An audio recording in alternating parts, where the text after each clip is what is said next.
السلام علیکم۔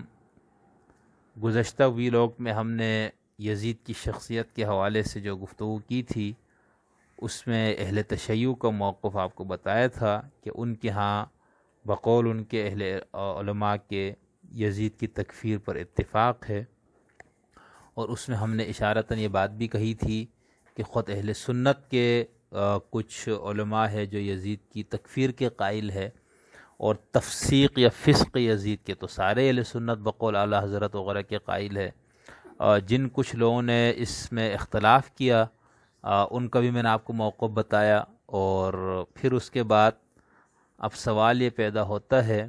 کہ خود امام عالی مقام علیہ الصلاۃ والسلام کا اپنا کیا موقف تھا یزید سے متعلق، ٹھیک ہے؟ اور ہمارے پاس جو کچھ تاریخ کے کتابوں میں خود امام حسین کے خطبات اور مختلف مقامات پر ان کے گفتگو، مختلف لوگوں سے ان کی باتیں جو ریکارڈ ہوئی، وہ جو کچھ موجود ہے وہ دونوں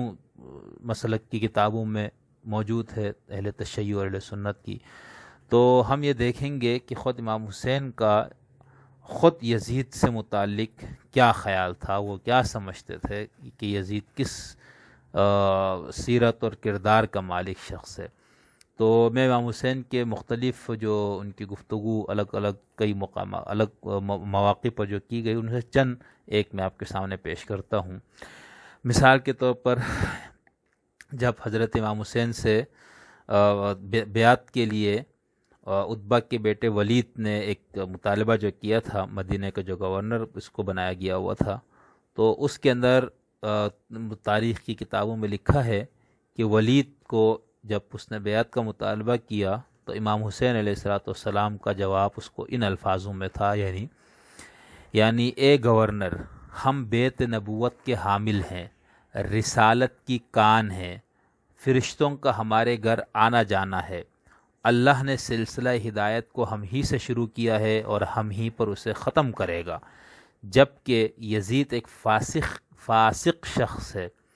شراب پینے والا ہے، جن لوگوں کا قتل اللہ نے حرام قرار دیا ہے وہ انہیں قتل کرتا ہے اور اعلانیہ فسق و فجور کا مرتکب ہوتا ہے، اس کا یہ مرتبہ نہیں کہ وہ اس مسند پر بیٹھے، اور میری مثل کوئی شخص اس طرح کے کسی آدمی کی بیعت نہیں کر سکتا۔ تو یہاں پر جب بیعت کا مطالبہ کیا گیا اس موقع پر حضرت امام حسین علیہ الصلوۃ والسلام نے یزید کی شخصیت کی جو تصویر کھینچی یا اس کے حوالے سے جو گفتگو کی، وہ آپ نے ملاحظہ فرمایا کہ وہ کیا سمجھتے تھے۔ اسی طرح ایک اور روایت جس کے اندر امام حسین نے کہا کہ انا للہ و انا الیہ راجعون و علی الاسلام سلام، انا للہ، سلام ہو اسلام کو کہ جب امت کو ایک راعی، ایک حکمران مل گیا ہے یزید جیسا۔ اسی طرح ایک اور خطبے میں، ایک اور گفتگو میں انہوں نے کہا الا وان هؤلاء قد لزموا طاعة الشیطان وتركوا طاعة الرحمن واظهروا الفساد وعطلوا الحدود واستأثروا بالفیء واحلوا حرام اللہ وحرموا حلالہ۔ خبردار، کیا تم دیکھتے نہیں ہو کہ ان لوگوں نے شیطان کی اطاعت کو لازم پکڑا ہوا ہے اور رحمان کی اطاعت کو ترک کر دیا ہوا ہے، فساد کا انہوں نے برملا اظہار کیا ہے زمین میں، حدود کو معطل کیا ہے، مال فے جو کہ بیت المال کا اور عوام کا حق ہے اس کو انہوں نے اپنے لیے خاص کر دیا ہے، اور انہوں نے حرام کو حلال اور اللہ کے حلال کو حرام کر دیا ہے۔ اسی طرح ایک اور جگہ آپ نے کہا کیا تم نہیں دیکھتے کہ حق پر عمل نہیں ہو رہا اور باطل سے روکا نہیں جا رہا ہے۔ تو اس طرح کے جتنے بھی روایات ہمارے پاس موجود ہے تو اس کے اندر امام حسین نے یزید کی شخصیت کے حوالے سے جو باتیں کی اس کے اندر زیادہ تر کبائر کا ذکر کیا ہے، کبائر گناہوں کی نسبت اس کی طرف کی ہے، لیکن یا تو ہمارا ناقص مطالعہ ہے،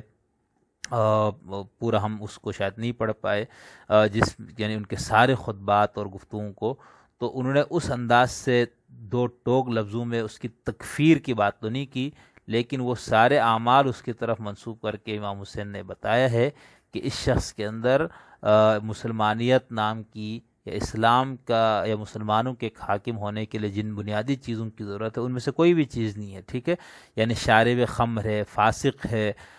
نفس محترمہ یعنی جو حرام، جس نفس کو حرام کیا جن جانوں کو، اس کو یہ قتل کرتا پھرتا ہے، اور معلن بالفسق والفجور، نہ صرف وہ اپنی ذاتی زندگی میں فاسق اور فاجر ہے، وہ اپنے فسق اور فجور کا اعلانیہ ارتکاب بھی کرتا ہے، اور اس کو عطل الحدود، حدود کو اس نے معطل کر دیا ہے، ٹھیک ہے، اظہر الفساد، فساد کو پھیلا دیا ہے معاشرے کے اندر، ٹھیک ہے۔ اسی طرح حرام کو حلال اور حلال کو حرام کرنا، تو یہ ساری چیزیں امام حسین نے بتائی کہ وہ شخص یا وہ حکمران جس کے اندر یہ ساری چیزیں ہو، تو میں پھر کس طرح سے اس کی بیعت کر سکتا ہوں؟ میں اس شخص کی بیعت نہیں کروں گا۔ تو یہ کچھ الفاظ تھے حضرت امام عالی مقام کے، جو میں نے چاہا کہ آپ کے سامنے رکھ دوں، تاکہ وہ پوری ایک لحاظ طرح سے تصویر یزید کے سامنے آ جائے۔ اب ہم جب بات کریں گے کہ امام حسین کا جو اقدام تھا، انہوں نے جو قیام فرمایا، انہوں نے جو خروج کیا اس حکمران کے خلاف، تو وہ کس بنیاد پہ تھا، ٹھیک ہے۔ اور میں آپ کو دوبارہ بتا دوں، جب بھی ہماری یہ گفتگو ہوگی تو میں جہاں پر اس کی ضرورت محسوس ہوئی میں اس کی نشاندہی بھی کر دوں گا کہ یہاں پر مسلمانوں میں چاہے اس کا تعلق اہل سنت سے ہو، چاہے اس کا تعلق اہل تشیع اور اس کے دیگر فرقوں سے ہو، ان سب کا حضرت امام حسین اور اہل بیت کے مقام، مرتبہ، فضیلت کے حوالے سے سب اس کے کو تسلیم کرتے، ٹھیک ہے۔ باقی یہ ہے کہ امام سے متعلق یا جس کو ہم امامت کا مسئلہ کہتے ہیں، اس میں بہرحال اہل تشیع کا اور باقیوں کا اختلاف ہے، اور وہ بہت بنیادی اختلاف ہے۔ اور جب ہم امام حسین کے اقوال یا ان کے اقدام اور ان کی پالیسی یا ان کی باتیں جو کچھ ہے اس پہ جب ہم بات کریں گے، تو اس تناظر کا سامنے رکھنا بہت ضروری ہے، ٹھیک ہے، کہ شیعوں کے ہاں وہ معصوم امام ہے اور منسوب ہے خدا کی طرف سے، وہ نسب شدہ، جبکہ اہل سنت کے نزدیک وہ نواسۂ رسول، اہل بیت کے فراد میں سے ایک فرد اور صحابی رسول ہے، ان کا اسٹیٹس جو ہے وہ صحابی والا ہے، جبکہ شیعوں کے ہاں ان کا جو مرتبہ ہے وہ امام معصوم کا ہے۔ تو یہ بنیادی فرق ہے جس کو پیش نظر رکھنا ہے۔ آگے ہم جب اس پہ مزید گفتگو کریں گے، پھر ہم بات کریں گے کہ حضرت حسین کا یہ اقدام فقہی مفہوم میں جس پہ بحث ہے، وہ اس مفہوم کے مطابق امام حسین کا یہ اقدام جو ہے وہ اس کی کیا حیثیت بنتی ہے، شیعوں کا نقطہ نظر کیا ہے، اہل سنت کا نقطہ نظر کیا ہے، اور جن لوگوں کے نزدیک یزید ایک عادل اور صحیح حکمران تھا، تو پھر ان کے حساب سے حضرت امام حسین کا کیا مقام بنتا ہے۔ اس طرح کی اور موضوعات پہ ہماری گفتگو آگے ہوگی، اور پھر ہم یہ بتائیں گے کہ ان کے اس تحریک اور امام حسین کے اس اقدام کو بنیاد بنا کر ایک ظالم حکمران کے خلاف خروج کے لیے آج کل کے دنیا میں اس کو عہدے سے معزول کرنے کے لیے، اور پھر ایک صحیح اسلامی نظام کو قائم کرنے کے لیے کیا کیا استدلالات کیے جا رہے ہیں، ان موضوعات پر ہم آگے بات کرتے رہیں گے۔